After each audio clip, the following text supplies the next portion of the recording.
endless. The best kind Carbs. of breadsticks are unlimited. Mm-hmm. Welcome to Paradise, Michigan, Genesis, Season 3, Episode 32, The Outsiders. It is the first full day of summer vacation. It is the night of the bonfires on the beach, a tradition in Paradise where mostly upperclassmen, but many others who have their parents' permission will stay the night on the beach. That's the intention, anyway.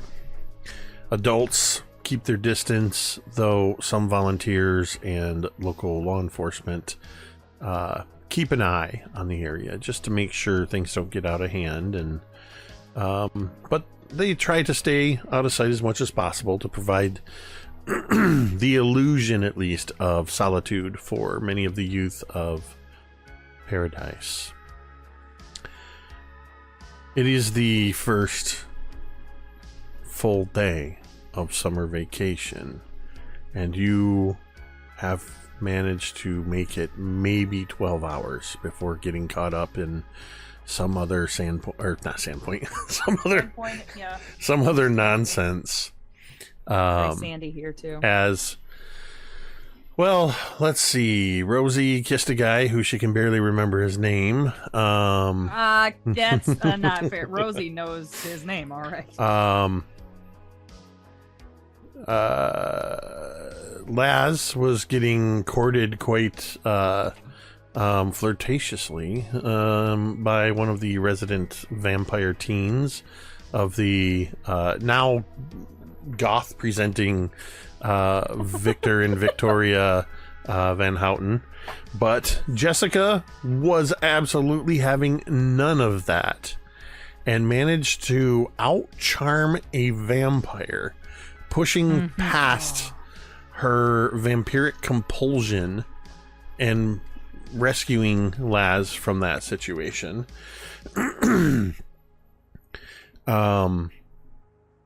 I believe, if I remember correctly, when Victor and Mary, I think was her name, the cousin, stood up, Victoria said, "Nah, let the bitch have this one."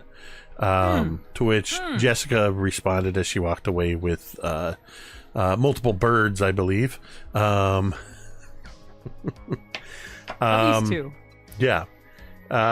You also met up with, or rather showed up, was Billy's valet, Carson, who informed you that, surprise, the Nexus project's not really on the up and up, even here in Paradise Prime.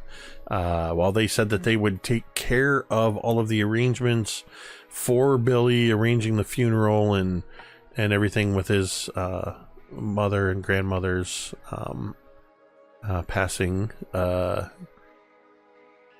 Carson said that they do not have good intentions. Their intention is to absorb the full estate and make Billy a ward of the Nexus Labs. But told you where you might be able to find the real documentation at quote unquote that military guy's place, which we know to be Lieutenant Commander Adkins, also known as TJ's father, who is also no longer of this world, directly as a result of Billy.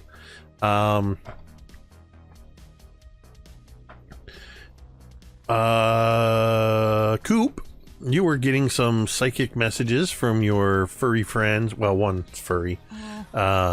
James is, yeah, one's not. But both Templeton and James were communicating with you telepathically, saying that they were over by South Bar Lake, which is just over by the lighthouse and kind of on the backside of the parking lot, by the beach there. There was a moment during all of this that Oak was left alone, standing by himself at the fire, holding on to a s'more he had just prepared, when he caught a brief glimpse of himself standing on the roadway. Oh God, I forgot about this part. In in front of the overturned family station wagon, while it burned, containing the rest of his family. And hearing the sound of crunching glass, he saw the silhouette of a figure emerge from the shadows and stand on the opposite side of the car in the road. And then, boom, back at the fire. The last thing that we saw before we left was Victoria Van Houten just watching Laz from across the beach as you all are beginning to make plans, and I believe you were all heading towards the lighthouse.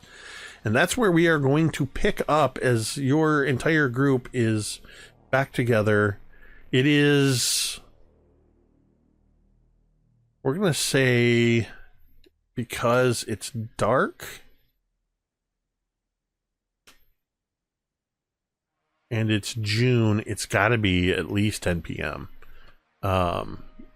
It's not the longest days yet, but it's getting there. And even, honestly, even at 10, there's still some visibility of sky on the horizon.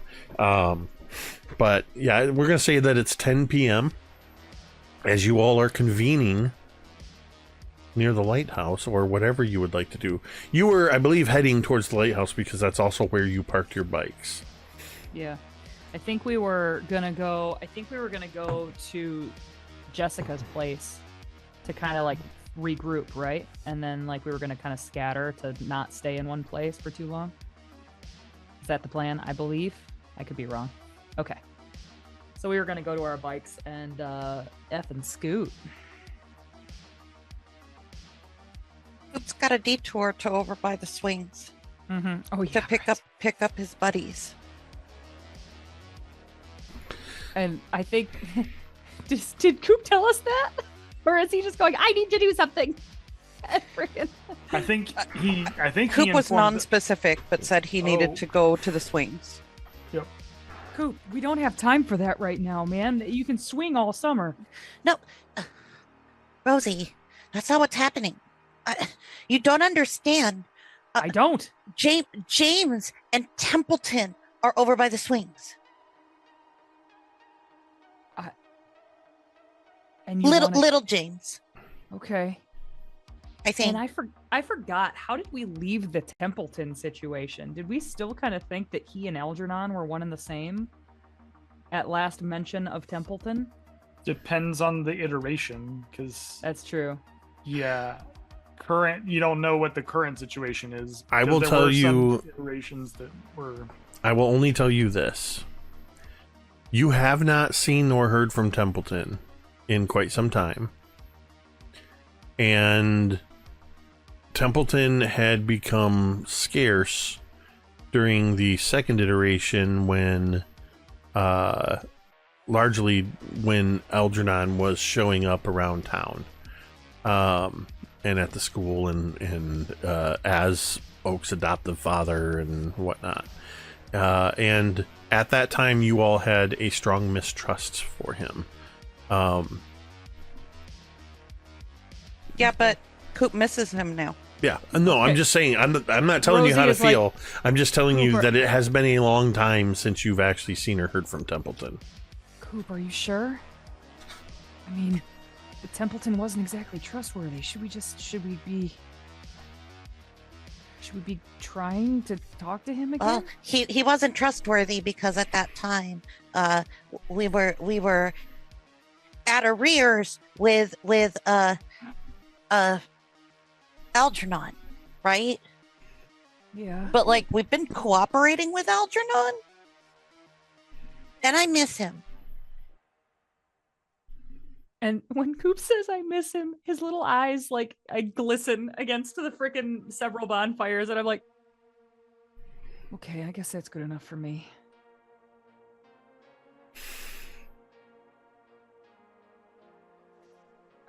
Just hurry, okay? Hurry.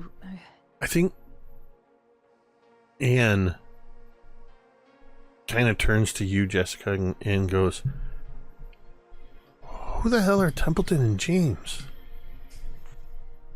I don't think Anne actually has ever seen Templeton or James. No, or heard of them. Jessica leans over and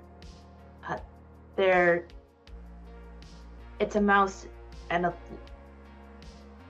big lake reptile. Well, in this version, what is James? Because didn't we see James as like an alligator or an Sometimes iguana? he's big, sometimes he's small. Yep. Depends on how cold the water is. Wait. Stop Oh. it. Stop it. You're terrible. Well, So wait. Coop's oh yeah. Coop's friends with a rat and a lake reptile? Are you surprised? She thinks for a moment. No, I guess not.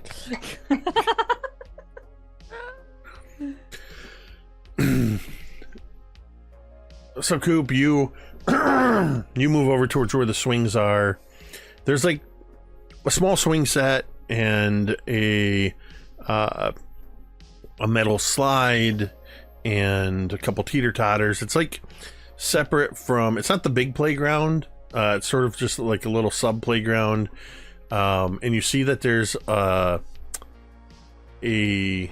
the left of that, there's a path that leads to about 30 feet away is a dock that extends out into South Bar Lake. And then if you were to walk maybe another 100 feet down off of the parking lot, there's a little boat ramp that leads into South Bar Lake as well.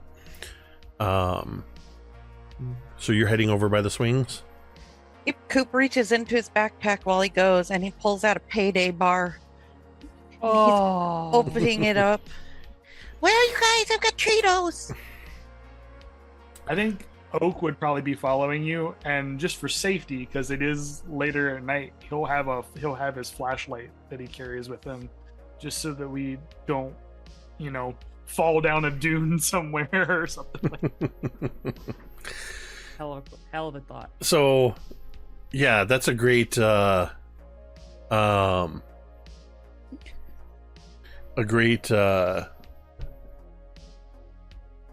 visual is the word I was looking for. That suddenly the night pierced by the light of, I'm assuming it's just one of those classic silver handled metal flashlights. Yep, it is standard issue, like heavy. It could do some damage. Metal flashlights. Yeah. Yeah. So I don't know if Maglite was around in the 80s. Whatever the predecessor to Maglite was. But anyway, you've got this big old flashlight and kind of flash it back and forth. I want you to just roll a brains check, both you and Coop. Nice. And I'll give you an additional +1 because you're using the flashlight. 3. Yeah.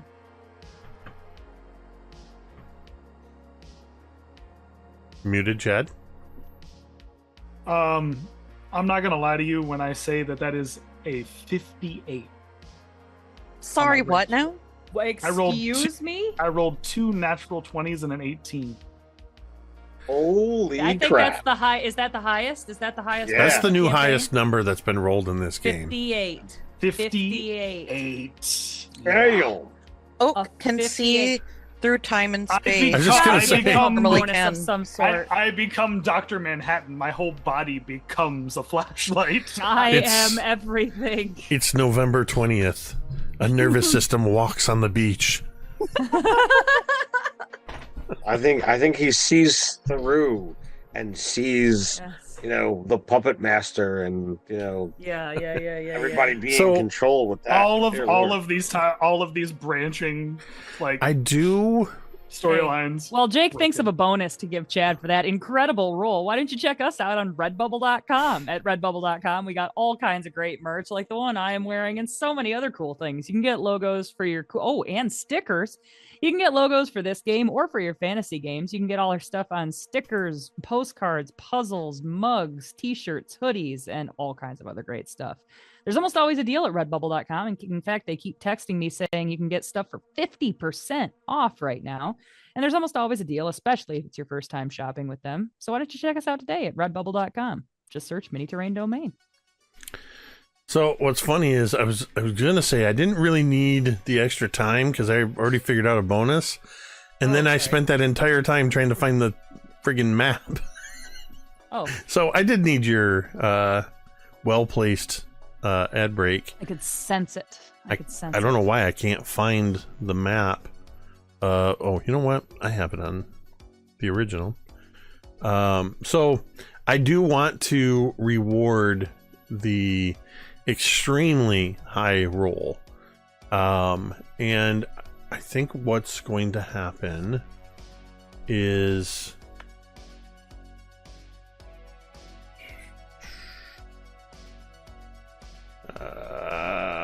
you would think a map would be in a folder called maps. It is not.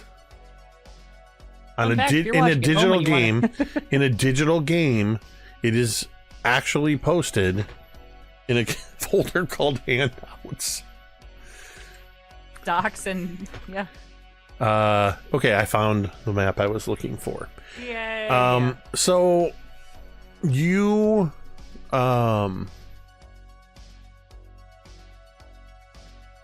you shine your flashlight, trying to just sort of generally, and of course you see where there's this your flashlight can only go so far, and as it goes across this South Bar Lake, you have the fact that you are facing eastward, so any sign of light, even from the long set sun, is behind you. The fires, everything. The South Bar Lake now, or South Bear Lake, I keep calling it South Bar. South Bear Lake looks almost like a void, except where there's a few ripples that your light catches. You see the dock perfectly illuminated. And then as you are moving your light, sort of sweeping it back and forth, Oak, you notice that shooting across the lake is often to the northeast, to the east, a couple to the southeast, and another further to the southeast. You can see these translucent blue lines as you move your light, just like in a spy movie when they throw powder or smoke into the air to illuminate where lasers are. Weirdly, your light is illuminating what you would recognize because you've seen them with the aid of special glasses. Mm-hmm. You realize that in this dark, combined with your flashlight, you can faintly see the ley lines spreading out to other ley points, nexus points, coming from just over your shoulder where the Candle Point Lighthouse is. Oh, okay. And as you're flashing this back and forth, and you're seeing where the light that heads more northeast, on the other side of the lake, and not very far away, maybe a half mile, 3/4 of a mile, is Stapler House. Yep. Another line is shooting all the way across town towards the barn. Another shoots towards the Nexus Laboratories, another towards the Twilight Grove Senior Living Community. and another towards the Pages bookstore. If you you suspect there's probably more lines that you know of from the ley line map that you've seen, but you can't see those because they're in the other direction. But you're realizing that you can perceive ley lines,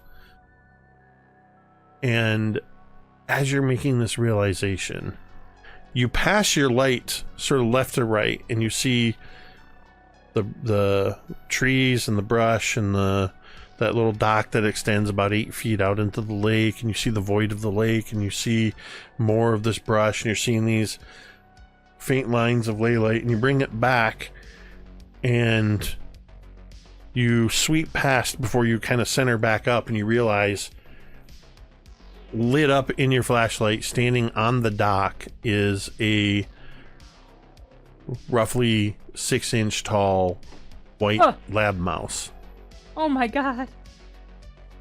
And then you see behind him in the water, you see the water surface go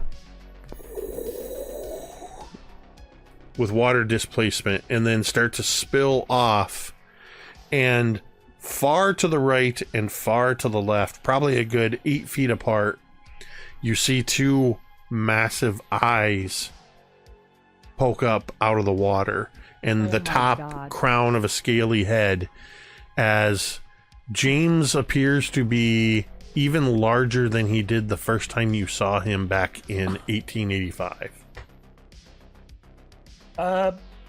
Coop? I Yeah? don't... He's like looking straight ahead. I think I found him, and I don't think there's we're taking... Tempe. Where's James? He kind of like shines the flashlight in the domes that are the eyes of James. Oh. James, if you can hear me, bud, you want to blink for me? You can almost hear the eyes, and they don't just close like this. They first go shink and then close. They've got that lizard. The double eyelids. Yeah, the extra eyelids. And you hear in your head, Coop. Hi, Coop. Whoa, you're really big, James.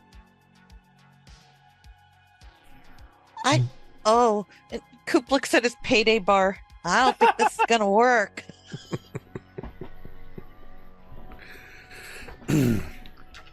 Don't worry. I'm just waiting for some of those kids to wander over here. Oh. I'm gonna pretend I didn't hear that. I'm just joking. Wow. Hey, hi, everybody. Coop. This is the first time I mixed up Coop and Templeton.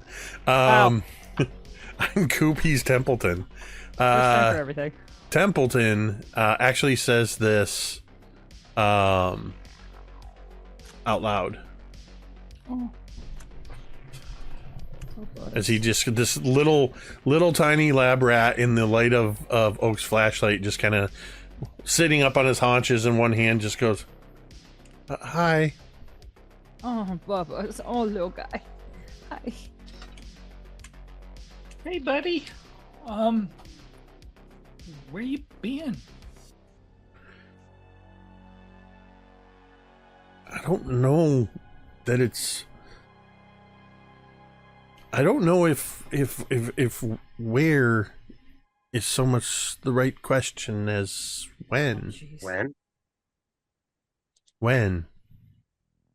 Okay. James, when have you been then? James and I have been bouncing around all over the place.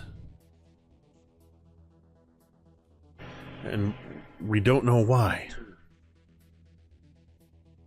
We were bouncing around all over the place for a little while, but not for a while now. This place, it feels different. If it feels like paradise, but I don't know. It just feels different. Like something's off slightly. Can you feel that? It's a little chilly, but that's because it's nighttime. You know. Yeah, Templeton, I think so. I think I understand what you're talking about. I don't know what it is though yet, but it's like, how do I put it? It's like rhyme. The Nexus people called it rhyme when we finally got here, but I don't know. It just feels odd. But I get it. I understand what you're trying to say. I just don't know how to put all the pieces together yet. But I'm trying. But I'm glad you guys are safe and here. Can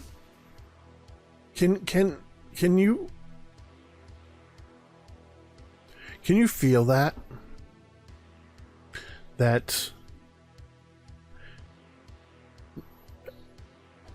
scratchy feeling in the air? He says. Can I or can Coop? Do any of us feel the Do any scratchy of us? feeling? I would like you all. The sky is a wool sweater. I want you all to make grit checks, and you can roll for both you and Anne. Wow. Oh, I got a 10.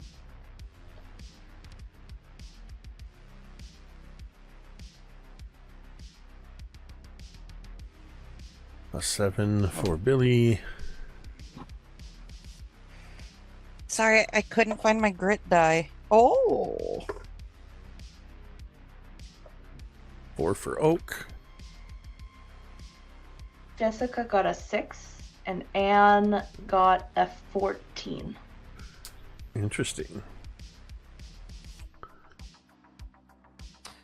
Coop and I match. So I think as Templeton says that,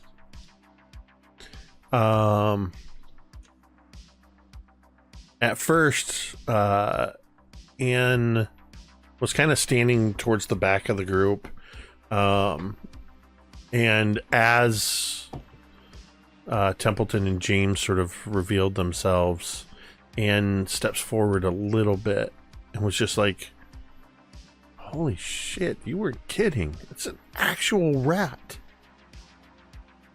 And then she kind of almost in a moment of genuine surprise, I think when James is revealed and his size is revealed, I think Anne sort of almost involuntarily grabs your arm, Jess. Kind of in that like just grabbing for stability or grabbing somebody close. Yeah, Jessica looks over. And then when you look at her, she's like, "Oh, that just surprised me."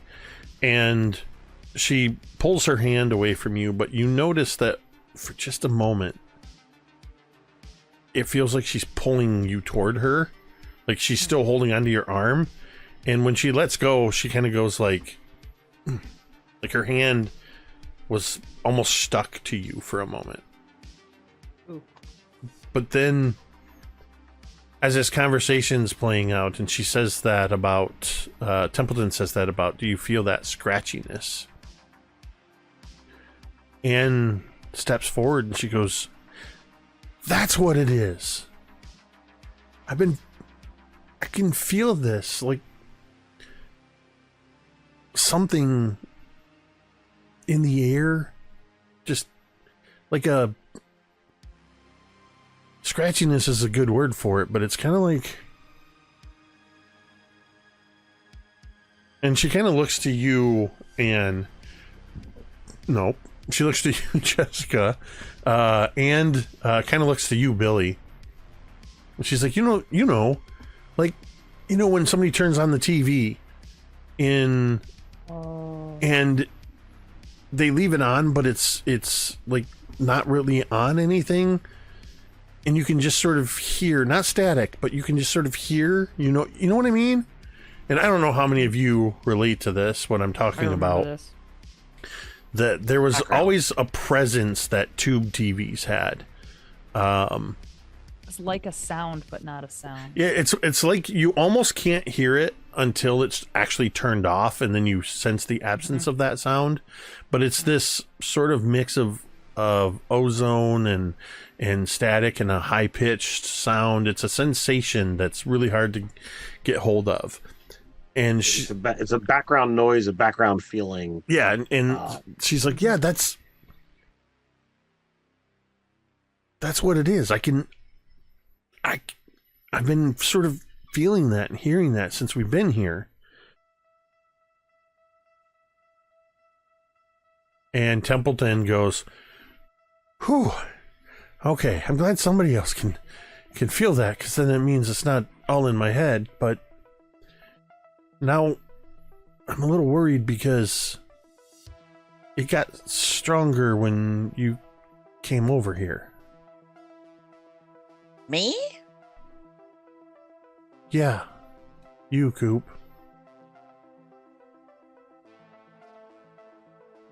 I don't know why. Well, we've got a little bit of a predicament. We were all gonna go over to Jess's trailer, but I don't think James is gonna fit in the trailer park, let alone the trailer.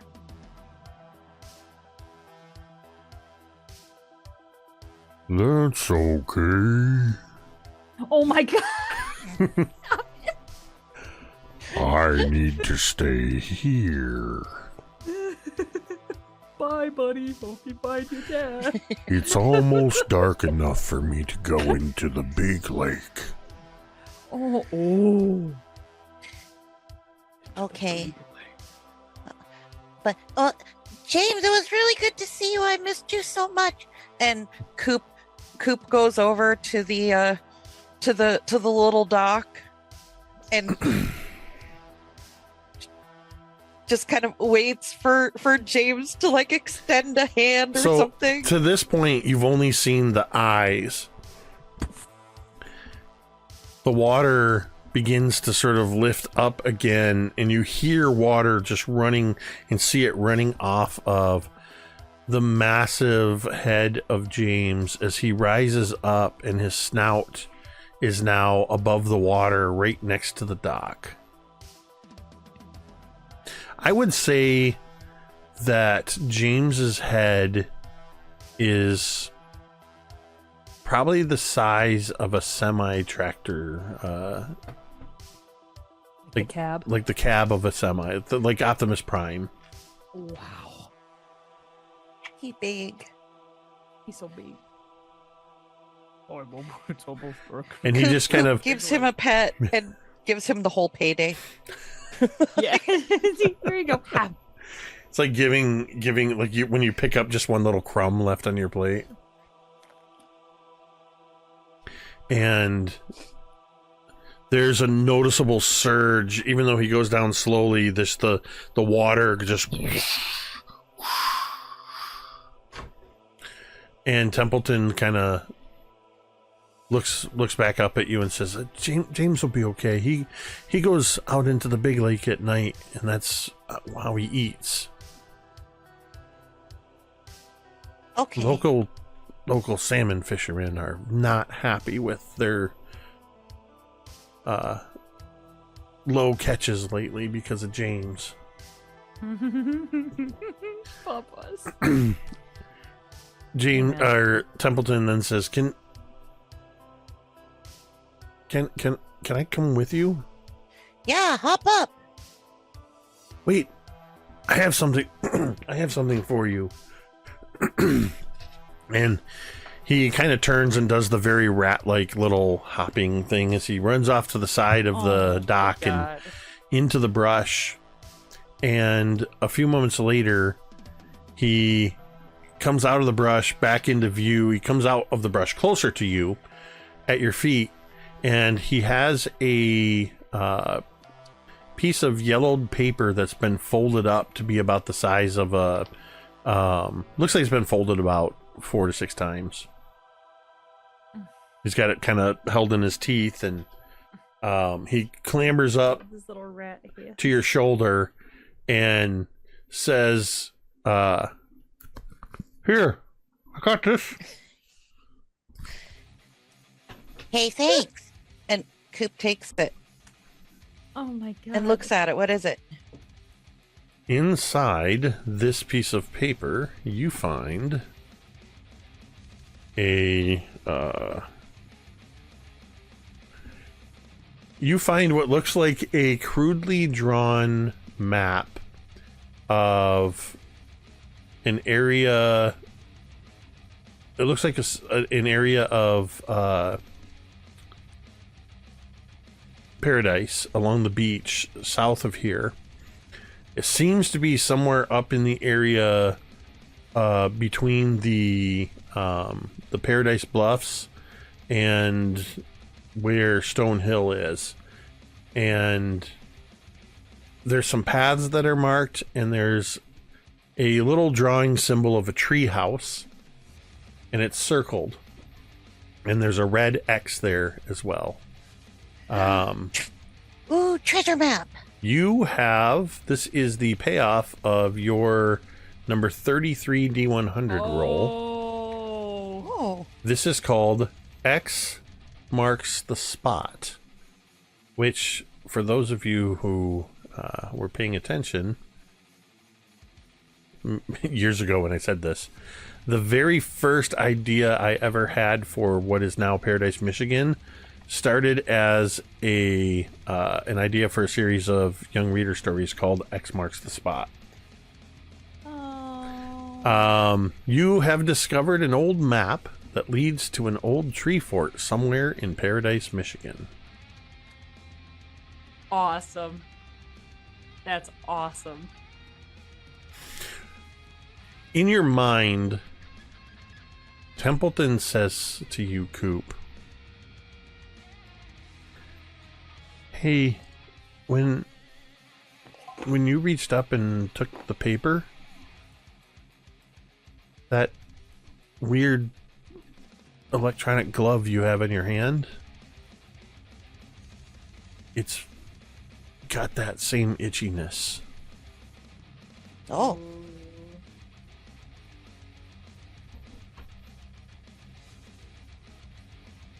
I don't know why. I wish I could help it. But... I'll see if I can figure something out. As you remember, Templeton has an affinity with electronic devices. Oh, yeah. And he just sort of settles into your shoulder, and you see his nose and his whiskers twitching every once in a while as he seems to be reaching out, and you can periodically feel, Coop, almost like a cell phone slightly vibrating. You just every once in a while you feel like a little vibration or a little pulse, as Templeton is basically poking around with his mind in the inner workings of your power glove. What a sensation. All right. Where y'all headed? Coop, we really gotta go. Yeah, Are okay, you okay. ready? I'm ready. Right. So we're heading to Jess's, right? To Jessica's. Okay. So how much did everyone hear about Billy's estate, or was that just a conversation between Carson and myself? It was just you and Carson, I believe. You kind of went off. Yeah, everybody I was think sort you of specifically said you went off. Yeah. Out of earshot. Okay. Yeah, it was just so what you... as we're heading to Jess's, I will. I mean, it's clear that Billy's been kind of lost in thought while you guys are off talking to James and Templeton. And he's like, I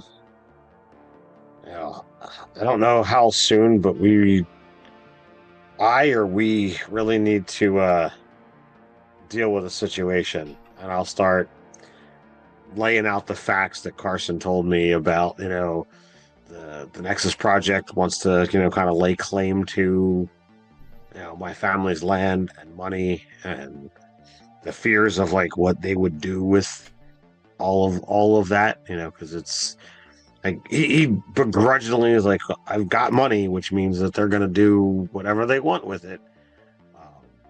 And as much as he hates being a stapler, it's who he is.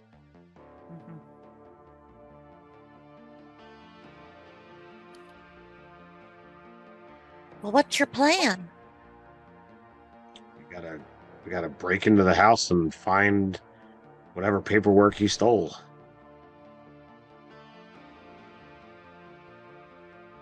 And I think at this point, like, you see that Oak's having a moment between all of this. Like, he's having like inspiration of just anything that's happening. He's like, I want to be involved in that thing.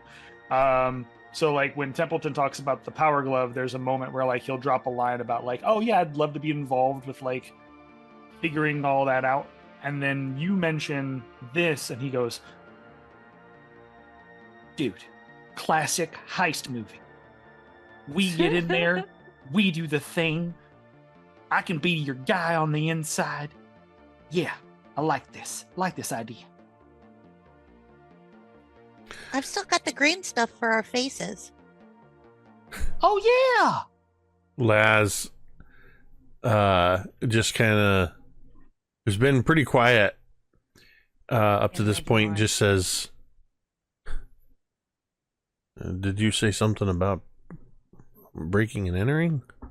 And I think he just kind of goes, that's my and cracks his knuckles. That's awesome. So are you guys talking about all of this like on the way? Or... Yeah. Okay, perfect. Yeah, you guys are riding your bikes and Laz is skateboarding alongside. I imagine he's got that Tony Hawk skateboard from Jake the Lifeguard strapped to his backpack. Probably too afraid to ride it right now, or unwilling to ride it. But as he's just kind of skating alongside, and you guys are riding, very classic Stranger Things moment. Talking about your suspicions. For potholes. And about the time, it's not that long, so you have your conversation, and then we sort of cut to a shot of the Starlight Mobile Home Park, that little bit of electronic bzz, bzz, bzz of the neon flashing. Camera pans down, and here comes the kids on bikes and skateboard rolling into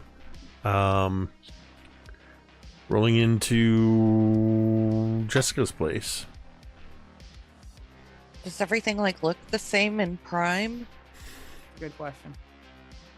So far, everything looks exactly the same. You roll right up to where you know your place to be, and there is, I think the only noticeable difference, Jessica, is that you do not have a car parked in the driveway. In fact, there's no car in the driveway because your mom is working. I actually have forgotten what we established that your mom did. I think she's a nurse. Was she a nurse? At Okay. The neighboring Traverse City At Traverse General. City General. Yeah, Okay, yeah. yeah. City General. So, the car is gone because your mom has it. And you sort of have that little subtle shuffling of memory as you realize in Paradise Prime, you never had a car. Ugh. And your Damn dad, it. your dad never tried to buy your love with a used BMW. Oh, He never tried to buy your love at all. This is bullshit. this is the worst. And as you all go into the house, your key works, and as you reach for your key to unlock the door, I think there's this weird moment where Anne reaches into her pocket, and I don't know if anybody notices or not, but as you unlock the door, Anne reaches into her pocket and she holds up her own set of keys, and she has an identical house key on it. Oh, what? And as you walk into the house, everything seems the same until you get back to where the bedrooms are and where your bedroom is. And the only real difference is that there are 2 twin beds in the room. And there's everything, the kind of decorations and things you had. And then I think in a contrast to all of your sort of pretty and pink stuff and brightly colored stuff, there's the other side of the room has like heavy metal posters and Oh my God. That's so bad. and like dark colors, and both you and Anne have that sudden sort of, I almost picture it now that every time this happens, it's kind of like we would see you sort of close your eyes, and it's like your eyelids flutter for a moment. It's, if anybody ever saw that movie or that TV series Chuck, it's kind of like when he has memories of when he got flashed by the computer and got all this knowledge stored in his brain. It's like you just suddenly go and you realize, because of whatever happened with Anne getting out of the mirror in Paradise Prime, it's as if the two of you have always been twin sisters. So, is this just like her looking down the hallway and seeing this, or is it memory, or are we like all actually heading towards the bedroom? I don't know. I guess that depends on. I'm coming right in behind Jess. I've been here before. I feel like I've been here before. I mean, even if nobody else did, Anne would most certainly have walked down the hall to the bedroom. And it's sort of, I don't know how many of you have either lived in or had people that lived in a trailer, if you sort of know a general layout of a trailer. I am 100% basing this on my grandparents' trailer when I was a kid. So when you walk in, you've got the kitchen to the right. There's that little bit of a counter that's sort of open in the kitchen space. Then there's sort of the main living area where there's a couple chairs and the couch and the TV. And then as you turn to the left, on the left-hand side, the full length of the trailer towards the back is a hallway. And partway down that hallway is the door to what would be Anne and Jessica's room. The next past that, you get to the end of the trailer, there's usually another door that leads in. There's a bathroom, and then there's the master bedroom at the end of the trailer, which is where... actually, I think it would be reversed in this case. I think your mom's bedroom would be the first one, and she would have given the two of you the bigger room for the two of you. But so that's sort of the general layout. So it's, you can kind of see it looking down the hall, the door to their room. But Anne, it sounds like Jessica and Rosie at least are heading that way. But what are you doing? I think Jessica like gives Anne like this look.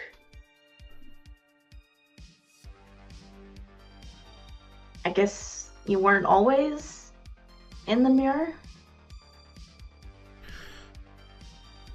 Or does it, like, you had said that because of what had happened, things were different? Is it that, like, in the prime, like, things are different? Like they change? So Changed. I would before. like This is the original. you and Anne to each make a brains check. Because you're boy. both. Ooh.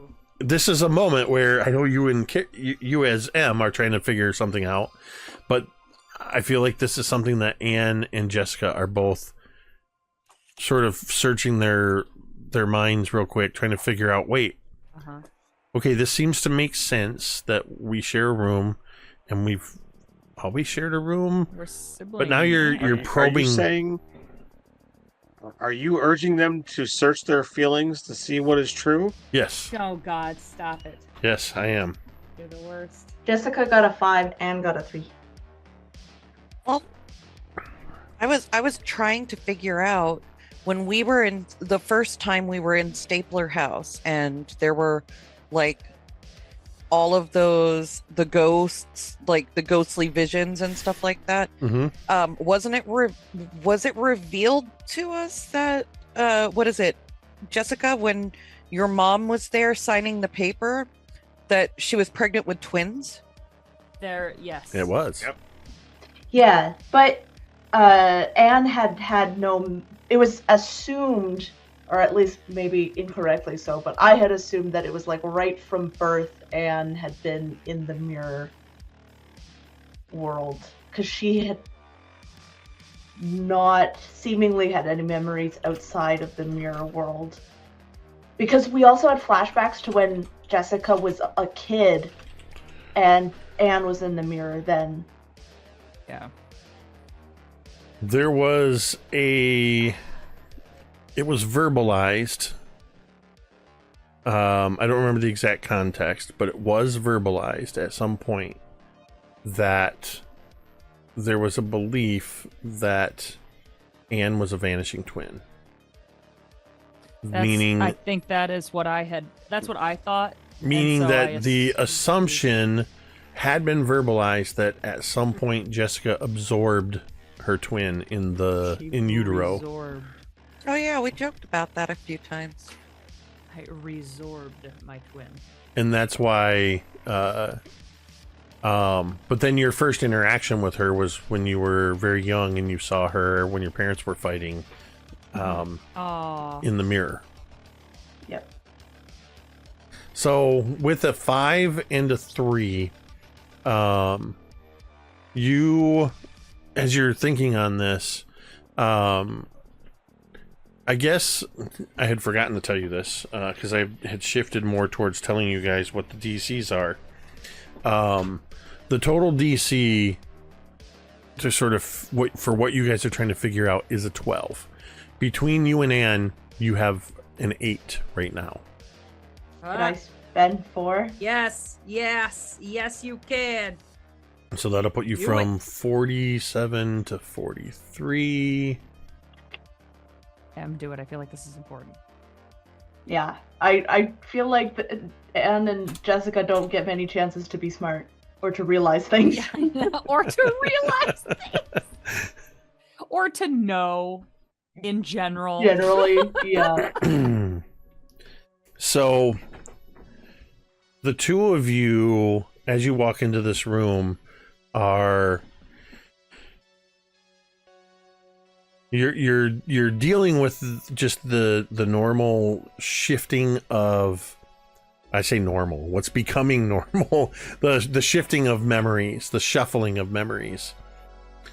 And in this particular moment, there's a thing that happens where your memories seem to they go through that initial shift, and then they sort of settle in, and you realize what I said initially, that it seems as though you've always shared a room because you're twins. And that settles for a moment as a known fact. Like, and then there's this moment where you and Anne look at each other, making that realization at the same moment. You feel that thought of, this is how it's always been. almost trying to push back and resist further inquiry. Like, it's kind of like the only thing I can think of to describe this is from a Hitchhiker's Guide to the Galaxy series. There's a type of cloaking device that's called a somebody else's problem, an SEP. And what that means is it's when you make something somebody else's problem, people just don't want to notice other people's problems. So their vision sort of glances away from it because that's somebody else's problem. I don't need to know what this is. That thought, that memory becomes, it feels like it's a somebody else's problem. It's like, oh yeah, this is how it's always been, and I have no reason to question this whatsoever.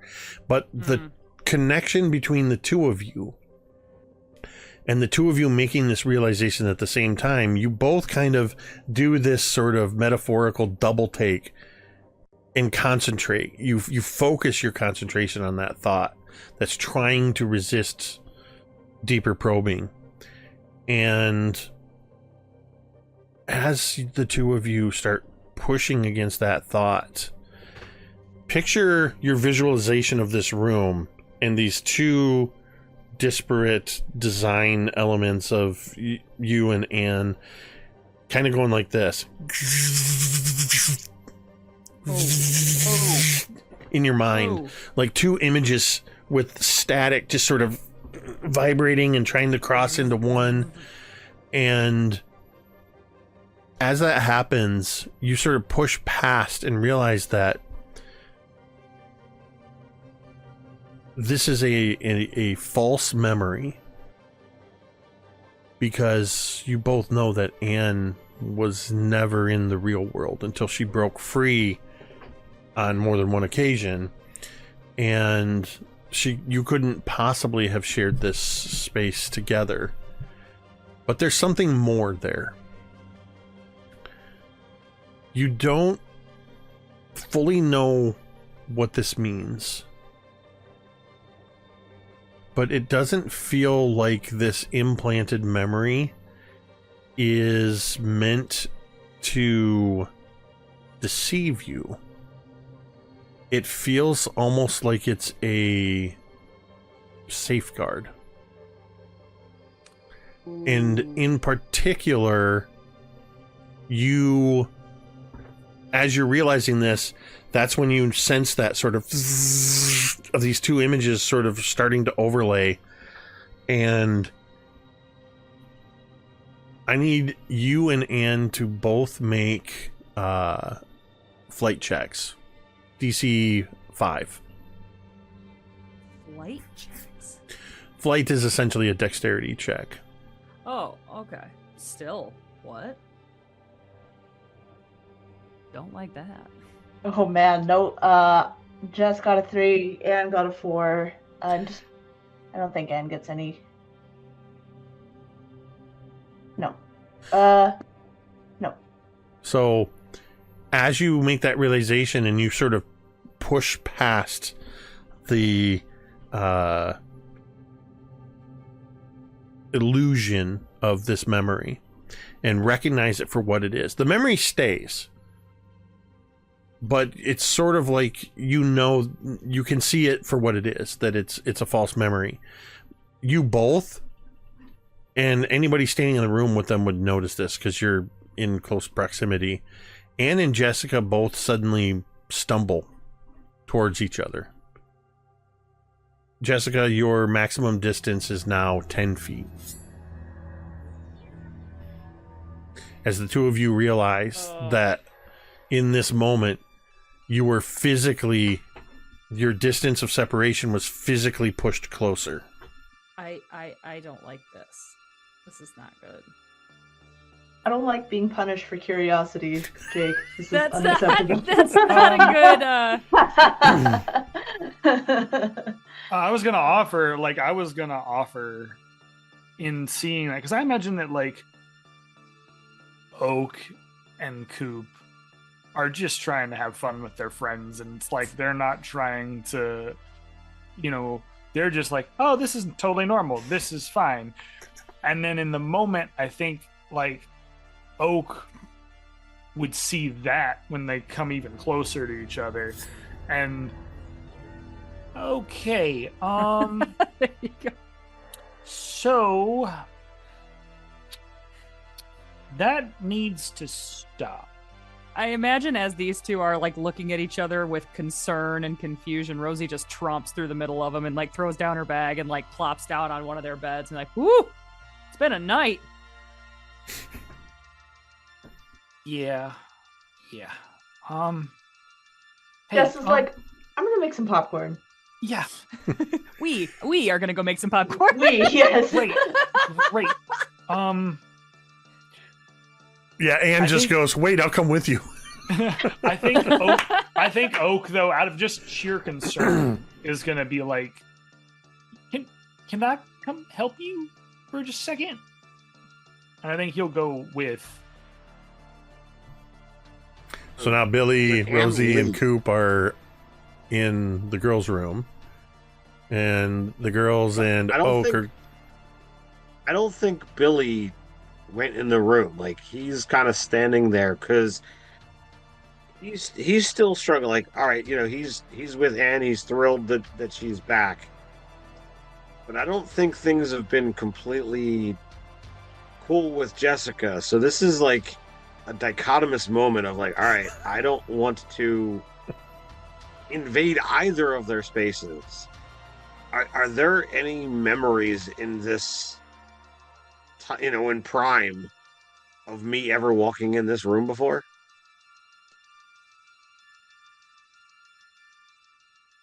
I need a brains check from you. And I'm going to say that the DC on this is a 7. 7. And didn't we say that we are in the near the moon? That is correct. All right, so this is at a minus, so this is not going to be good. Yeah, so that is, with my -3, that is a 1. I think it's less that you have any particular memories, and maybe you don't really have any memories. You just sort of... I'm trying to think of a tactful way to say it. I think Billy, being sort of the gentleman that he is, I think what happens is anytime you start to think about Anne and Anne's bedroom, your brain wants to start doing the teenage thing, and you do the gentlemanly thing, and you go, no, and, Okay, sure. It's I almost... imagine. So I imagine I'm trying to awkwardly be casual, just kind of like hanging out in the doorway. Like, maybe there's like a foot that's inside as I'm trying to hold a conversation with, Rosie, who's sitting on the bed. Mm-hmm. But clearly, whatever I'm trying isn't it's obvious that there's a layer of uncomfortableness, not only because it's the transition, part of the moon, which makes me my brain fuzzy. I don't interact well with others either because I'm distracted or I'm agitated or whatever have you. But I mean, like, my brain's charm and grit all suffer minuses. So it is difficult. So I imagine this is a little comical. Maybe there's like some, what's the word I'm looking for? Like impatient, like finger tapping on the door frame, the looking back down the hall to find out, when Anne and Jessica are coming back. Other than that, just nonsensical conversation. Maybe trying to. Maybe trying to steer things in the direction of like, well, how and when are we doing this heist? But like, whatever's being said, I'm clearly distracted and not listening to the response. So, for the moment, before we get into actual conversations, I would like... Who's in the bedroom now that Jess, Ann, and Oak have gone to the kitchen. Just Coop and Rosie with Billy awkwardly standing outside the room, just kind of peering in and then immediately sticking his head out. Coop and Rosie, make me a quick DC 6 brains check. Oh, brains. DC 6. Oh, no. Oh, damn it. You know what? I'm going to spend 1 pop. I buy one every fucking week. I'm going to spend 1 and make it a 6. 3. Like, dang it. I pay for these. Dadgum. I buy one every week. I bought this pop. One. I'm eating it. That makes mine a 6. So as you're kind of making yourself comfortable sitting on one of the beds and... No, Coop's crisscross applesauce on the floor leaning against a bed. Sorry, Oh, Rosie adorable. specifically, because she said that she was sitting on the Yeah. bed. I'm sitting on a bed. Coop, you don't really notice anything out of the ordinary, but Rosie, you're just sitting there kind of looking around, and I think there's a moment where you have a flashback memory, and it does do a little bit of a shifting, because the memory you have is with Anne in Is this this room, Bro, I swear to God, I was about to say this if you didn't. This is weird. and it's when you were getting ready for the homecoming dance, but also when you were on the verge of death, and this is where you met Anne. But where it kind of shifts a little bit is, for a moment, it's Jessica that And I you're can having that somehow memory tell it's with. Jessica. Yeah, even though the two of them look the same, there's differences. Their hair is slightly different, the way they carry themselves. But it's just sort of like, imagine like you're in your mind, you're playing that scene out, and then it just sort of, and now it's Jessica saying the same things Anne said. All of this to say, it draws your eyes to Jessica's vanity, where this memory took place. Which then makes you look around the rest of the room and realize there is not a single mirror in this room. Not even on the vanity? Nope. And that's where we're going to take a break for a couple minutes. And when we come back, Okay. we're going to go to the Popcorn Twins and Oak in the kitchen. Oh, good. Oh, good. Oh, the Popcorn Twins. It just came That's out. a real fun name for what is happening. Oh, my God. All right, we're going to take a short break, and we will see you on the other side.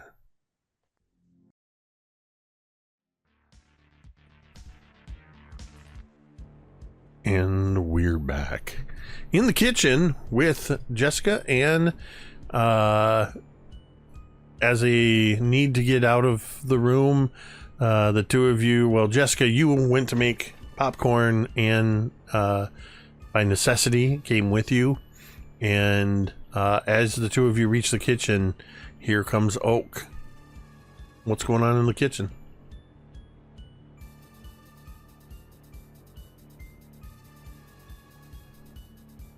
I mean, Anne and Jessica are going to be quietly making popcorn. Yeah. Hey, I'm gonna ask you a question. Either of you feel free to answer, it's fine. But before, I mean, I may have noticed a couple of things, but now it's becoming more and more. And I just need to make sure you guys are okay. So, like, and why did you have to come in to make popcorn with Jessica? There's got to be a reason, because I feel like, you know, like, Coop can make popcorn, I can make popcorn, but we're not going together to do that. So, I mean, I don't... Help me help you, and help me figure this out. There's 6 of us.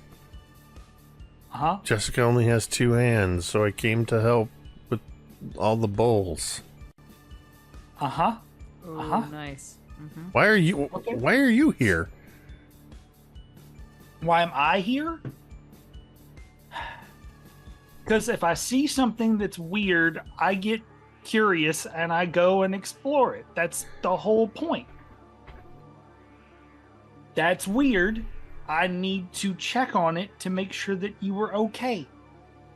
Blink twice if you're okay. If you're not okay, blink once. Whoa. Are we good? Oh, you made the default one the emergency, the default blinking. Uh-huh. Yes, I made the default blinking. Is that a problem? I thought that was like a normal thing. Like if you're in a hostage situation, you can't move your arm, so you have to blink. Blink once, blink twice. Have you don't know. Have you been in many hostage situations? No, but I watch a lot of movies. Okay, I watch a lot of movies and I read a lot of comic books. And from what I can tell, nonverbal communication of some form is pretty much standard. Okay, nothing is okay here. Well, yeah. Yeah, absolutely. But I think Jessica might interrupt you. I think she looks at Anne because, like, I don't think that we have, like, said this aloud yet. Yeah. Like, this whole phenomenon. I think that, like, we've just kind of, like, just silently, like, we're like, yeah, is this a thing? Yeah, this is a thing. So, I think Jessica, like, looks to Anne and then just says, Anne and I are, we can't leave each other's side. Like, literally. okay, I thought that was going to be a sweet sentiment, and then now I'm scared for you. Quite Because honestly, I'm it's scared. just because we love each other so much. Yeah, that sounds great. And Jessica, you- like, tries to move, like, more Yeah. than 10 feet from Anne. Ow, my heart. Yep. I think Oh no! Feel free. Come over here to the living room. That's fine. I That's think great. as you do that, Anne is more like she's already fired off a couple of quips at Oak, and you can see that she's chambering another insult. So she's not paying attention as you kind of walk behind her, and you walk. Do you walk towards the living room or deeper into the kitchen? Like, deeper into the kitchen. And she does so, like, really quickly so that Anne doesn't have a chance to, like, get closer to her. Like, she wants to, like, kind of, like, yank her. There's I think Anne was legitimately in the process of, like, also grabbing some bowls out of the cupboard, and when you do that, you see as Jessica moves suddenly to the deeper into the kitchen, Anne involuntarily, not just involuntarily, like, she doesn't step backwards, she slides backwards about a foot or two, and there's a sound of the clattering sound of the bowl. It doesn't break. It's that, what is it called, like Corelware? Plastic. Not plastic. I know what plastic is. Oh. Although the Pyrex glass. no. Actually, I think I feel like in this place in 1985, Jessica's mom absolutely at one time sold Tupperware. God, And so yes. it's a bunch of Tupperware bowls. And Anne drops like a stack of them, and they just sort of hit the ground, and that sort of plastic clattering sound of Tupperware. And Anne kind of looks wide-eyed at you like you just saw something you weren't supposed to see, and then looks at Jessica like, what the hell, man? Okay, We're no. not gonna solve this on our own. It's good. Exactly. Look, I'd rather know about it than not. And then what happens if... Okay. I got questions. How far apart were you prior to you coming into the world? And then now, how close are you? This is recent. We Uh-huh. weren't like this before.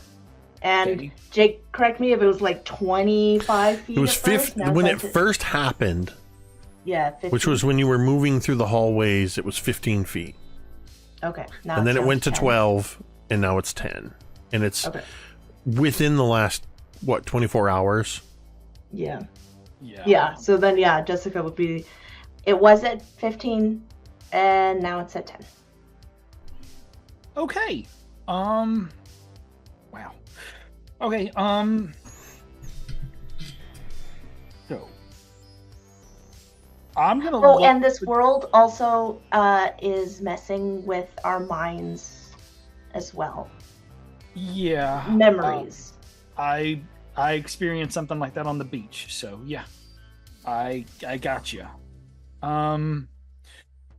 Jake, I'm gonna look between the two of them and this polarization that's happening between Jessica and Anne. Can I see that like a ley line situation in between them? Is there like is Ooh, there That's a good is question. there an actual energy component How- between the two You- of them? You do actually have the specs also. Yeah. I mean, if I need to, I'll put them on. But Well, I was gonna say, you've aside from the use of the flashlight in a Yeah. bright flashlight in a dark situation, you've never been Yeah. able to see ley lines with your naked eye. right, okay. So, I think he's like, give me a second. Just can y'all stand at the furthest point from each other that feels comfortable? Okay. And he kind of digs into his bag, and I think he will grab those ley line specs and see if he can see any energy component between the two of them. So, Anne and Jessica, you kind of step as comfortably as far as apart as you can. There's definitely a noticeable wince from the two of them as they strain against that boundary, but you kind of settle in to where you feel the tension of being at the maximum distance without causing yourself physical pain. And we see as Oak takes out these aviator sunglasses, puts them on, and then as you're raising them up, we shift to your POV, Oak, as we see these aviators come up. And as you look at Anne and Jessica, you do not see ley lines, but what you see is the two girls, the parts of them that are toward, like the space between them. It looks like each one of them is I'm trying to think of how to say this. It's like they're being very faintly like blowing in the wind, and pieces of them, like wisps, are being drawn towards one another. So it's kind of like a Ooh, cool. and you can see as you look closer, Oak, some of these tendrils are connected, and as you're watching, and these, think of these like wispy like hairs almost of energy. They are more and more of them are making connection. So I would say it's kind of like you're looking at tens of thousands, if not millions, of these little hair-like wisps. But it's enough that you can see as they're more and more of them are connecting. That's what you see. Okay. Yep. I don't understand it, but yep. So Give me a brains check. Yeah, okay. Oh, okay. Yeah, on this one, not great. That's a 2 on the die. So Yeah, you don't understand this at all. yeah, I think this is the first time I'm ever seeing that. So that's a new one for me. Okay. But that's not bad. Let's see. So this just happened. And then you said something about your memories. What is something in here feel wrong? Well, there are the 2 beds. Anne and I never lived together Yeah. in this way. Okay, so yeah, I was about to say, I thought, okay, you're right. So, and you see him like take out his little notebook and he's writing these things down, like trying to figure these things out. Well, I don't know how long the 2 of you have, but What the hell does that mean? okay, so imagine that right now between the 2 of you, you have a bungee cord. Okay, and at the longest distance, the bungee cord is really, really tight. It's trying to grab each other and pull the 2 of you into each other every time you try to pull yourselves apart. So eventually, either you both will meld together, which I don't even want to think about what horror show that might be, or one of you will end up taking over the other one. At least in my brain, that might happen. So I don't want that to happen either. So I don't know how much time we have between now and whenever that happens, but I'm going to work really hard to make sure that doesn't happen. And if you don't want to tell anybody else, you don't have to. You just keep it between the 3 of us. Nobody else needs to know. You know, like, Jessica, I'm sure, do you guys want to be like this forever? Preferably not. Yeah, okay, so here's what we can do. I'll try to figure something out, but all I know is that bungee cord between the 2 of you seems like it keeps getting smaller and smaller based on what you're saying. So I don't know how much time we have between that, but I'm going to figure it out. But I think that starts with figuring out. He kind of looks around the entirety of the house. Clearly, this isn't right. You know it, and now I know it. So now I got to figure out what other things aren't right in Prime. We did get closer together when we like tried to, I don't know, like see through these memories. Okay, so when you both try to link your memories up or something? More like when we tried to like push through the illusion, you know, of like the 2 beds, when we tried to like see more, that's when we Yeah, it's like we realized, as soon as we realized that the memory wasn't real, the system punished you for it. Yeah, it seemed to draw us closer. Like, it did sort of feel like a punishment. And as you're having this conversation, Anne has picked up the bowls, and she's since gone to the cupboard, and you hear the sort of tick, tick, tick, she turns the gas on, and she pulls out a couple of, or pulls out one of those Pop Secret. Oh yeah, the one with the stovetop. It looks like a little foil pan with a handle. Jiffy Pop, not Pop Secret. Oh, heck yeah. Pop Secret is, I believe, a microwave popcorn. Now that I think about it, Jiffy Pop, and just sort of sets it there. And while you're having a conversation, you occasionally hear the shh, shh, as she's kind of shaking it back and forth. Mm-hmm. Yeah, it definitely feels like, I don't know who and I don't know why, but it feels like we're being punished. And she says this right to you, Jessica. Like they don't want us to look any deeper into this, into what's happening. Can you still like do your thing? Like phasing? I think I think Jessica is like leaning against the counter, and when Anne says that, she wants to try to phase through. like her left hand. No effort whatsoever. You're able to pass through.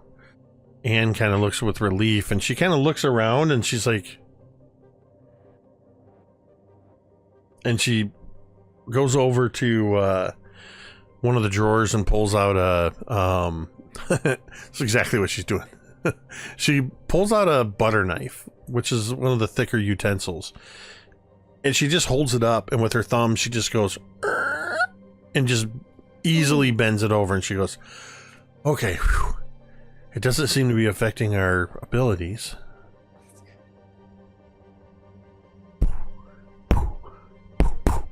Well, that's Popcorn starts popping.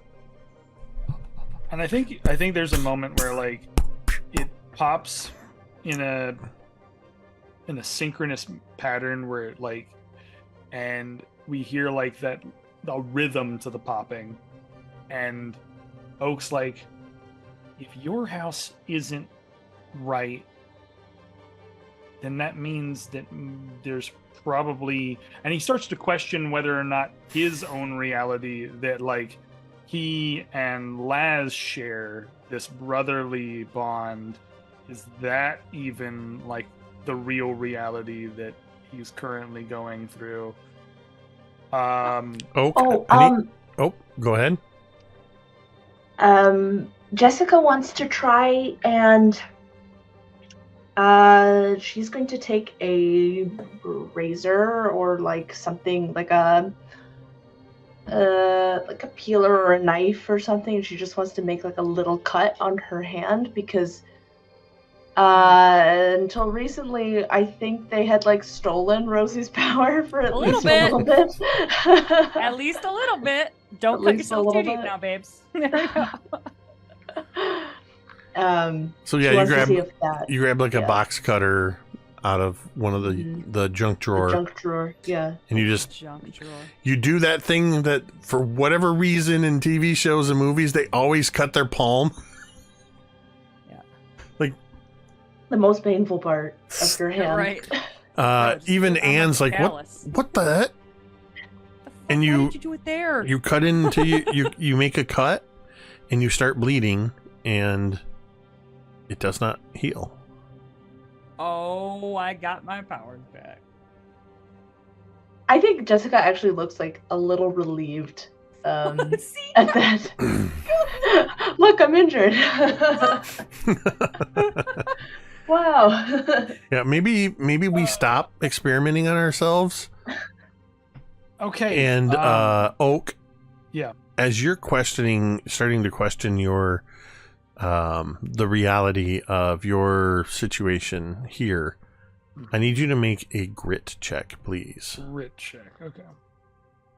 And remember, if it explodes, no, it doesn't.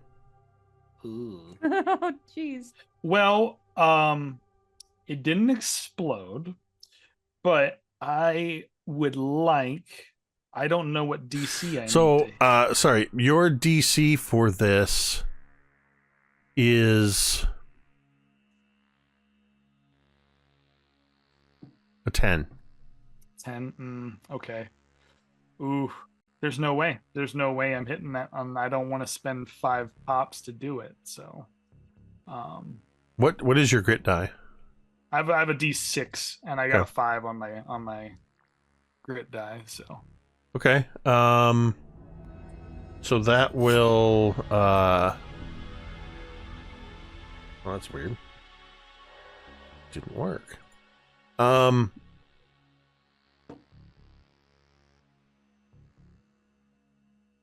on.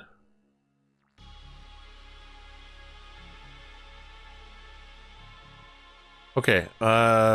Something when the Craigs got in the system. I can no longer activate domain pops. No. So, Do you want me to make the sound with my face and then we can just... well, I'm trying to turn one on because there was a new... I'm like a parrot. Yeah, that's weird. I don't want to click around a bunch of stuff right now. Nah. So No. just remind me. Just- Just remind me that I owe you 1 domain pop. It's so funny how Carrie and I both touched our heads like I'm gonna remember shit. She probably Okay, won't. hold on. I probably won't either. I'm literally have my note cards right here. +1. Nope, fun. don't abbreviate domain pop. Nope. I was gonna say, hey Craig, text Jake. Yeah, right. There you go. Okay. You rolled a 5 on a DC 10. As you start thinking on your current situation, and you sort of lock into that memory that resorted itself of Jeannie Eccles, of the Eccles family, adopting you after the accident, and legally adopting you so that you are legally brothers. You hit that memory and you're like, yes, this is a solid memory. This fits. This feels right.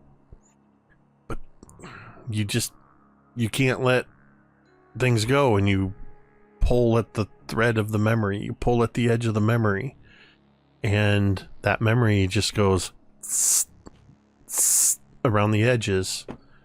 And what you find is, if you pull at think of it almost like a sticker, like a price tag that's been placed over top of another price tag, and you want to peel that top one to see what's underneath. If you start picking at this memory as you're thinking about it and probing it, you can do so. But every time you start to pull at it, it starts to fray and fracture, and you see flashes of the car accident. Oh God! Wow. Not just like, think of it like a quick, the car rolling, another of the car bursting into flames, another glass flying, slow motion, quick shot of you and your sisters kind of tumbling in slow motion as the car turns, and then finally a quick of that silhouette of that stranger standing on the opposite side. These happen so quick. Yeah, I think that there's this moment where Oak's been trying to be the comforting one for both of them and their predicament. And you watch this little kid who is now standing in this kitchen, and his face goes from like that like excited researcher brain joy that he has to like locking up, and you just watch as tears start to like come down the side of his face, but he does not understand why he's crying. He just like goes up and I need to go lie down. Yep. It's been a long night. I'm tired. I'm gonna go lie down and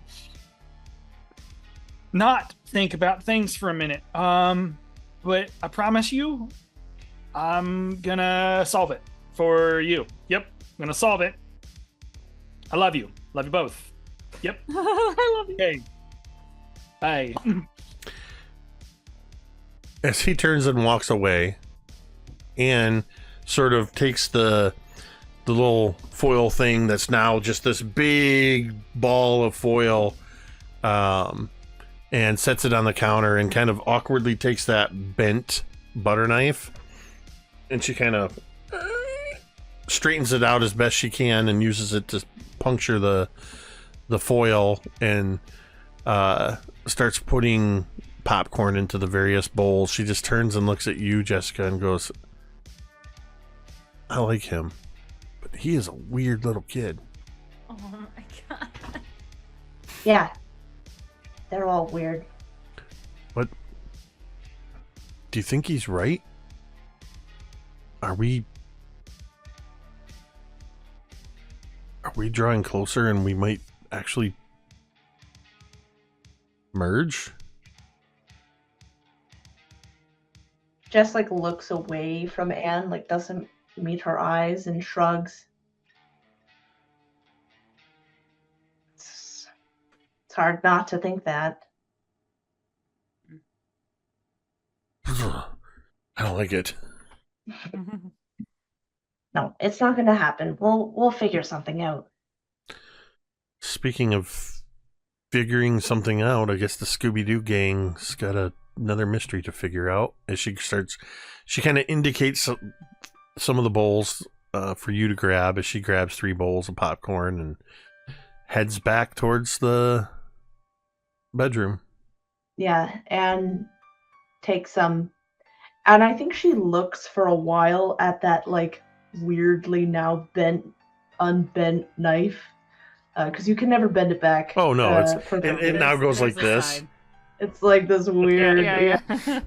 And I think she looks at that for like a long moment before she just like kind of shakes her head again, because I think flashback memories of the time when Anne pushed her, like overpowered her and pushed her into the mirror, kind of ring out for her, and the strength that Anne still has. As she looks at that and she kind of shakes her head, she grabs the bowls of popcorn and she follows Anne. Would you say, what would you say is the strongest emotion you feel when you think about that? Fear, I think. I think Jess is like legitimately afraid of, if it came down to a fight of survival between her and Anne again. I don't know that she's confident that she would win. As the two of you head back to the bedroom, Oak, did you go back to the bedroom and just sort of plop down on one of the beds, or? Yeah, I think you watch as this young little man walks past you, Billy, walks into the room, just absolutely face falls into the like the bed where Coop is sitting next to, and just says nothing and just gives up on the evening and just tell me when popcorn's ready. Coop, Get over here. Thanks. Coop, as a couple things are going to happen right now. A couple minor things. Anne and Jessica come into the room with popcorn. Billy, in your heightened wolf senses, your attention is drawn to the razor cut on Jessica's hand. You can smell the blood. You're not a vampire, so it doesn't fill you with a strong hunger or thirst or whatever, but you're suddenly very aware of it. Coop, as Jess is walking down the hallway, are you all right? Yeah, I can bleed again. She look like holds up her hand to show Billy her bleeding palm. Rosie, you noticed that she. Now, was I aware that Jess had kind of halvesies stolen my powers? Or no? I think you had made the connection when you realized in the dream or the mirror world that you had absorbed her phasing ability. Yeah. And at Rosie at that is like, oh, well, good. Rosie? Like, you just see the hamsters are running. Rosie, I need you to make a grit check. Coop, I need you to make a grit check. Oh, good Christ. 12. Sorry, the DC, Rosie, for you was an 8, and Coop, the DC for you is also an 8. No, it's a 6. Doesn't matter. 3. Just low man. Oh, boy. Okay. Rosie, you succeeded on your grit check. Yes. Looking at Jessica holding up her hand and realizing the implication that she's saying, oh, I don't have a healing factor, even a small one, anymore. One, you're reminded of your sacrificial act of stepping in front of her Oh. and literally taking, or sorry, of I her. think I just What was pulled, it? like kind of pulled the bullet out. Sorry, sort of. she jumped in front of you to stop you Yes. from taking a bullet, and then you took that bullet. You transferred that wound from her to yourself. Correct. And you're realizing some things that you had witnessed in previous iterations and even things you'd heard. And maybe on some subconscious level, you've picked this up, that TJ had an ability where he could, it's different than what you did, but where he could heal or hurt somebody. Oh yeah, I remember that. Ugh. And with that 12, you look at Jessica's hand and you realize, if you wanted to, you think you could fix that. Or you could make it worse. Why would I want to do that? Why would you even suggest that? That's some talk to your bullshit. subconscious. That's what your subconscious Okay. thinks right Ooh, now. Why did my subconscious think that? Oh, It's like ick. the dark did I urge absorb TJ? option. Yeah, right. It's on the wheel in Yeah. Baldur's Gate. This is red. all of a Yeah. all of a sudden, your honor Make it level, worse. an honor level bar shows up, and it's Oh my god. your choices now Tear her matter. arm off. This choice will affect the game. Yeah. Oh my god. But no, you do have a feeling like, hey, if I All of a sudden. tried, I could probably heal that. But then, almost like an afterthought that you didn't even try to think, an intrusive thought It's like an intrusive is, thought. or like, I could make it worse. or you can make it worse. Okay, great. Yeah, and Rosie kind of like you assume that she's just kind of figuring this all out at her own pace. And then she's just like, oh, well, good. So I can. I guess I bet I can do my thing again. I mean, I'm not gonna like cut myself to find out. I guess we'll just find out the next time I get hurt. I mean, do you want me to fix your hand? I think I can fix your hand. You're not gonna like transfer your power to me again. I don't know. I mean, it's a hell of a way to find out without, a bullet involved. Yeah, Jess nods and like reaches out her hand towards you. Mm-hmm. And I just kind of like take it and just kind of try to do what I did before. DC is 6. You need to roll power tokens to do this. Okay. Do I have all 6 of my power tokens? You do. Awesome. Here I go. And the So first one's one is free. Oh yeah. So freebie is a 4, and number 1 is a 3. So And you I watch already as surpassed. you... It's a weird thing that happens. You're not healing Jessica directly. What you're doing is you are literally taking Jessica's wound away from her. Okay.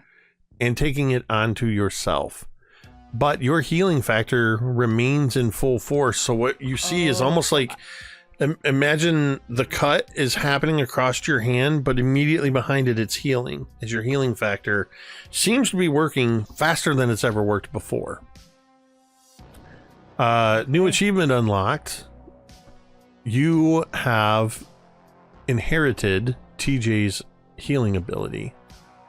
Your normal healing factors work as they always have, but at the expense of power tokens, you now have the ability to harm or heal.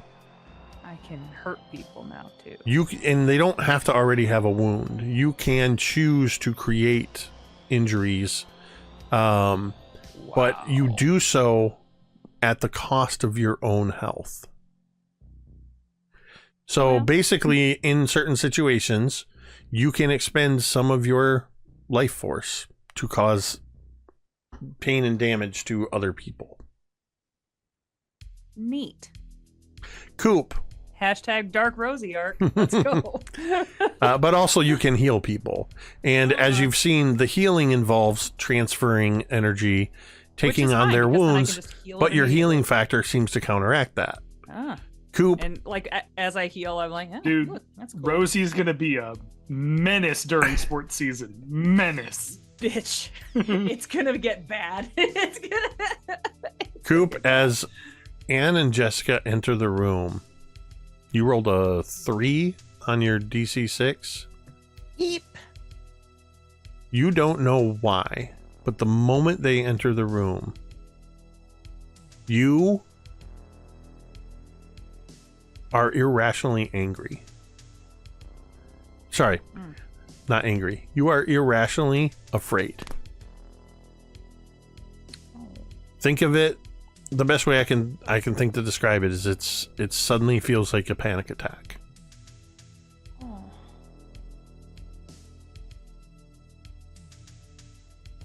Something is terrifying you right now.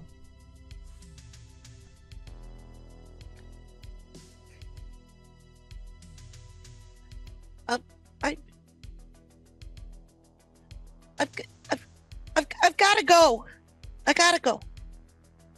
What, Coop? What do you mean? Where are you gonna go? I don't know. I've got to go. Wait! You shouldn't, Coop. You shouldn't go alone. And he's like edging around like the opposite way that Jessica and Anne are coming in. Coop, you shouldn't go out alone. Like, who knows what? Okay, wait for Oak at least. Maybe. Yeah. Who knows what'll happen in here? I gotta go. I'll... Coop, as soon as you leave the room and get partway down the hallway, your breath seems to suddenly, your breathing is no longer shallow. You're no longer, it's weird. It's like walking out of a walk-in freezer into the warmth of the day. The fear that embraced you in a panic just literally seconds ago, it's just gone.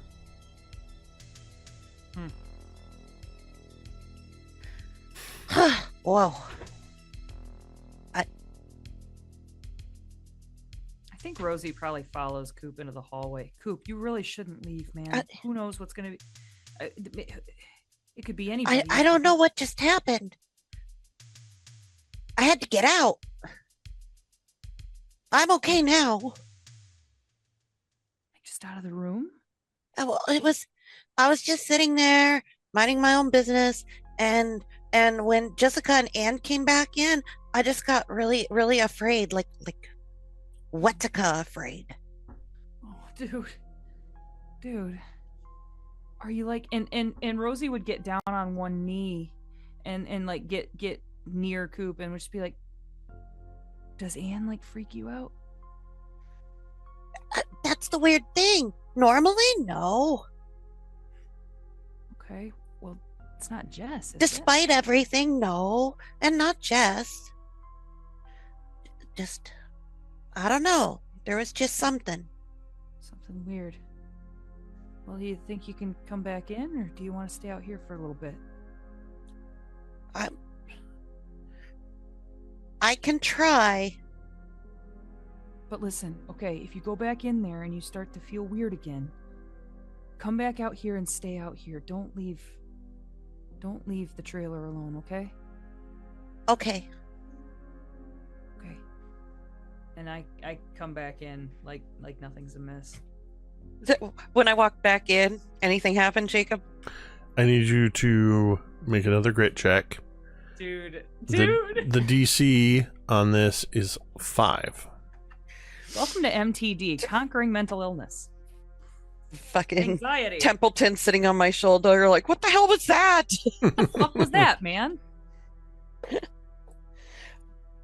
What was the DC? That was a 5. DC was 5. Hey! Killing anxiety. As you walk into the room this time, Yes. and you focus on that, you suddenly realize you still feel the fear, but it's kind of like if you were standing inside a sturdy structure watching a torrential storm take place outside. You can see the effects of the fear, but you are protected from it. And you also see the source of the fear. As Jessica and Anne are now sitting in the room and popcorn bowls have been distributed, Jessica is making an occasional furtive glance at Anne, and every time she does so, it's like this fear buffets against your senses. New achievement unlocked. I'm picking up on Jessica's fear. New achievement unlocked. Congratulations! Coop, your empathic ability has increased. You are now sensitive to heightened emotions and emotional hotspots. That's horrible. Ooh. That's not the power I want. This is a passive. That's a Marvel superpower. This is a passive ability that when you move into areas or are affected by heightened emotions, I will make you make a grit check. If you fail, you will be subject to a surge, an amplified surge of that emotion. If you succeed, in the case of this, you were able to identify the source of the fear. In the case of an emotional hotspot, what would happen remains to be seen. Oh my god. This is going to be interesting. So you have a new passive empathic emotional the way I kept thinking of it is I kept thinking of it as like an emotional dowsing rod in a sense. I don't know. I haven't given it an official name. Well, what is it? Coop doesn't fully understand it yet, but Coop does understand that the fear he was feeling came from Jessica. Yeah, and you realize too Okay. that it was your inability to interpret it that amplified it. Jessica doesn't appear to be like as terrified as you were, but is definitely, you can absolutely sense that Jessica is afraid of Anne. Okay. Wow. So you're all back together in the bedroom. What are you going to do? What are you going to talk about? Well, almost everybody's back in the bedroom. Billy's still awkwardly now holding a bowl of popcorn, awkwardly standing in the hallway, leaning against the door. Leaning against the door frame, not trying to intrude. Mm-hmm. So did I hear you guys talking about like robbing a building on the way here? So basically, if we don't get these files that show I should have the house, they're gonna claim me as their ward. I'll have to listen to them, and they're gonna take all my family's money and probably use it to do whatever sick crap that they've been already doing. Well, Yeah. we can't let them have your house, Billy. That's a nexus point. Or your money? Well, that too. Yeah. So what do we do? So we just gotta go in and get the files? I mean, they're probably gonna be all over that place if they know the files are in there. That's why we got to do it quickly. Okay. All right. I mean, we should. Let's go tonight. To be Coop real rummages honest, in his backpack and busts out the little tin of the stuff. we gotta be smart about this. I think if we go to tonight, I think we're rushing things. We don't want to rush into it either. We gotta be smart. We gotta make a plan. I think we should go scope out the thing tomorrow. Stay good far away. And then tomorrow night, after we get a little bit of rest and maybe some food, because I'm fucking starving and I haven't eaten anything in the last, 12 hours except ice chips and a goddamn s'more. From the bed. I think you at that hear- point, Yeah. oh, Sorry. No. uh, From the bed you hear. Last night I can go drive by and case the joint if you want us to first. Yeah, I don't think Oak's exactly in a position. He's not exactly full of energy right now. A day of rest might do us some good. yeah, why don't we just sleep? for one night. Sure. Okay. I don't think we should all stay. I think we should go to our own, separate places, though. I mean, all in one place is probably not the best plan. Well, I'm not expected back tonight, and I think my mom and Jake are doing gross stuff. So, can I go home with you guys? Oh, Yeah, I mean, I think we'd already. You see that Oak kind of like pulls himself up and like he's wiped his eyes now. Yeah, I think at the beach we were talking about the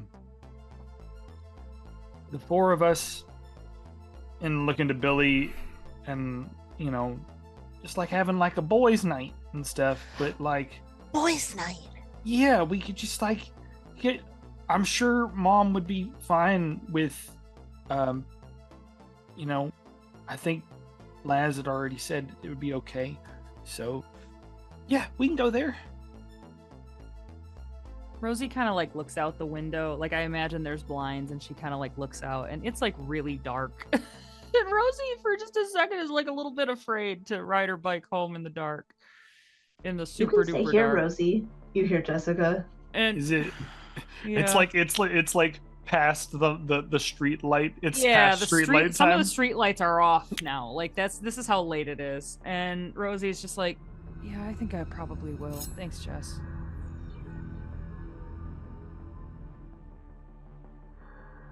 So the girls are going to stay here, and the boys are going to go to the Eccles estate. The Eccles compound. You're staying at the Eccles estate So in good old Stoner Hill. as Billy, Oak, and Coop and Laz go out into the night to ride their bikes and skateboard towards Stone Hill and head up to the Eccles homestead. The girls settle in suddenly with double the popcorn they were planning on.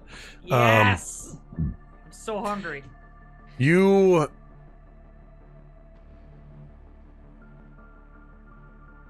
hear, so as you all settle in, girls, I don't know if the plan is to like watch TV, watch a late night movie, Probably. eating popcorn, and kind of everybody settling into the room. I think we see that the girls kind of settled into the room, eating popcorn. We see the glow of the television.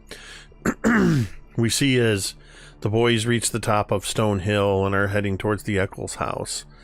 Somewhere in the vicinity of the downtown area of Paradise, overhead, there is suddenly a bright flash of lightning and a single peal of thunder that rolls across town. We are going to move the camera into downtown, and we see as on one of the intersections where before everything crashed, I had my map open, probably on the street where Paige's bookstore is and where the craft and hobby shop is. We see the businesses with their lights off, maybe, a closed sign in the window, or just that security light that's just inside. There's a couple of the street lights in the downtown that are lately buzzing. We can hear faintly the sound from the beach a quarter mile away of the laughter and carrying on from the party still happens. the things happening at Paradise Beach. And then one of the street lights ping ping ping flicks a little bit, and then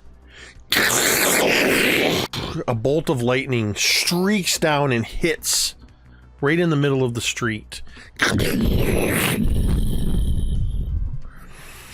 And as the light flare dies down, we see a figure standing where the lightning bolt struck. And rising up in the frame, we see Claire Spicer. Oh my god. And she looks around. And she says over her shoulder, I think this is the place. I think this is the right one. We're fucked. We are fucked. Ping, We're fucked. ping, ping, ping. Danny woke. From behind her, we see a figure step out of shadow and into the light of the streetlight.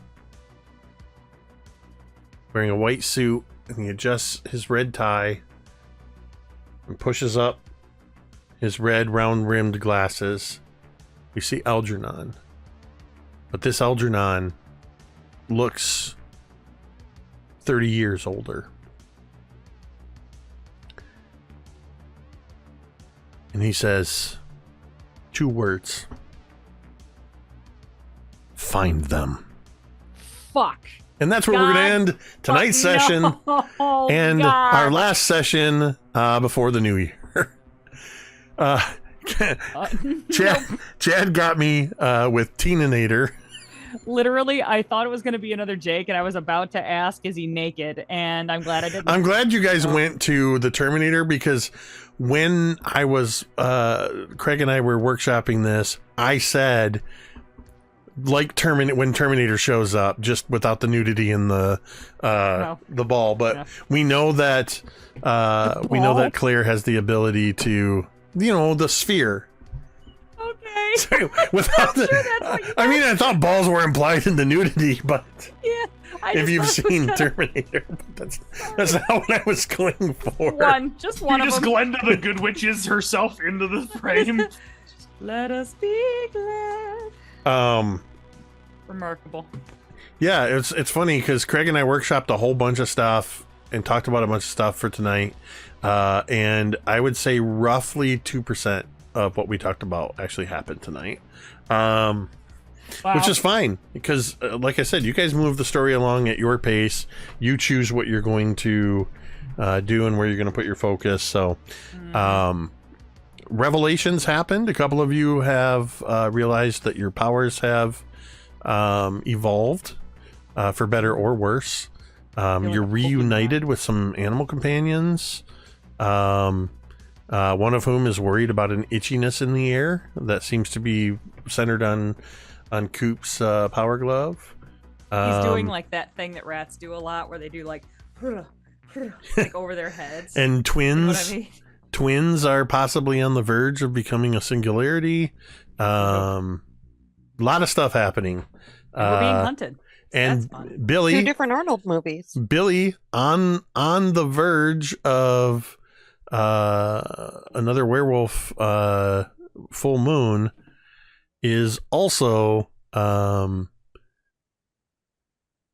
showing that he's still just an awkward teen boy. So yeah, as I said, this is our last Welcome to Paradise, Michigan for this calendar year. We've got the Thanksgiving holiday coming up here, U.S. Thanksgiving coming up next week, and then we go into December. This is the annual holiday hiatus. MTD takes a break in December, and the only streaming that will be taking place in the month of December will be Monday nights, our 7 Dooms for Sandpoint Stories.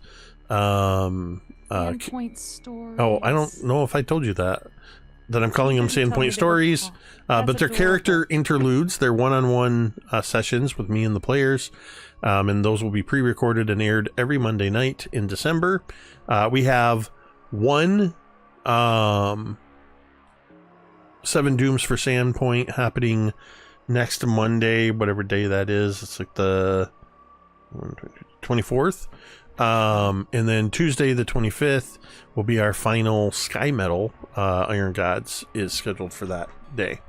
And then we go into hiatus. So thank you everybody for being a part of this. I already shouted it out once, but Tamiko hit with the 82 months total subscription. Carrie with some bits. Lunchbox resubscribed for 13 months. Thank Dice you, on Michael. Ice for 77 months. Whoa! Congratulations, Em. And we were rated by formerly known as Emily and Hub RPG. So thank you, raiders. It kind of came in at the end, so there's not a whole lot to see.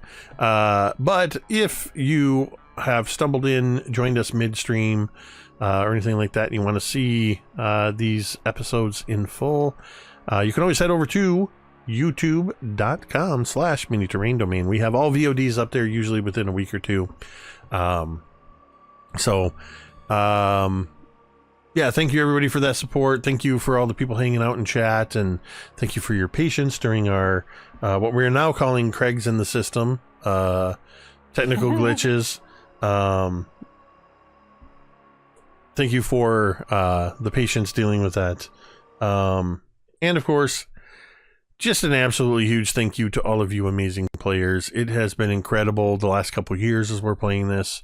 We still have a little ways to go yet. This is not a season finale.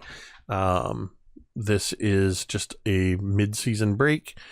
We got to finish out season 3, and then we have one more season planned after this. So this has been incredible to see how far we've come since that first mysterious arrival at your grandparents' house into a town called Paradise that is anything but.